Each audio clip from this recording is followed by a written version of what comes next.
మా ఫ్రెండ్ గారి పెళ్లి ఉంది, మంచి బట్టలు కొనాలి. అరే నా పుట్టినరోజు ఉంది, మంచి కొత్త బట్టలు వేసుకోలేదు. ఎలా మంచి బట్టలు కొనాలి అనుకుంటున్నారా? తక్కువలో ఎక్కడికి వెళ్ళినా ఎక్కువ రేట్లు చెప్తున్నారు. అయితే ఈ వీడియోని పూర్తిగా చూడండి. హలో మావా బ్రోస్, నేను మీ కిరణ్ యూట్యూబర్. మొదటిసారి అయితే నా యూట్యూబ్ ఛానల్ చూస్తున్నట్లయితే ప్లీజ్ సబ్స్క్రైబ్ చేసుకోండి మామ. అదేవిధంగా ఈ వీడియోని ఎవరు కానీ స్కిప్ చేయకుండా పూర్తిగా ఈ వీడియోని చూడండి మామ. అప్పుడు కానీ మీకు ఈ వీడియో అర్థం కాదు మామ.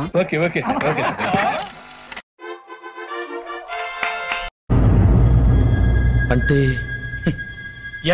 ఎస్ మామ, అవును మామ. మన జూడియోలో వచ్చేసి చాలా తక్కువ, అంటే చాలా తక్కువలో 1000 లోపల ఏదైనా దొరుకుతుంది మామ. స్టార్టింగ్ ప్రైస్ వచ్చేసి 199 to 999 వరకు ఉంటుంది మామ. అవును మామ బ్రోస్, అంతేకాదు మామ బ్రోస్, చిన్నపిల్లల నుండి పెద్ద పిల్లల వరకు ప్రతి ఒక్కటి మీకు తక్కువ బడ్జెట్ లో దొరుకుతుంది మామ. మరి లేట్ ఎందుకు మామ, వెళ్ళి షాపింగ్ చేసుకోండి మామ. ఈ వీడియోని ఎవరు షేర్ చేయాలో తెలుసుకోండి మామ, వాళ్ళకి షేర్ చేసాను మామ. అదే విధంగా ఈ ఇన్ఫర్మేషన్ వర్తి అనిపిస్తే ప్లీజ్ సబ్స్క్రైబ్ చేసుకోండి మామ.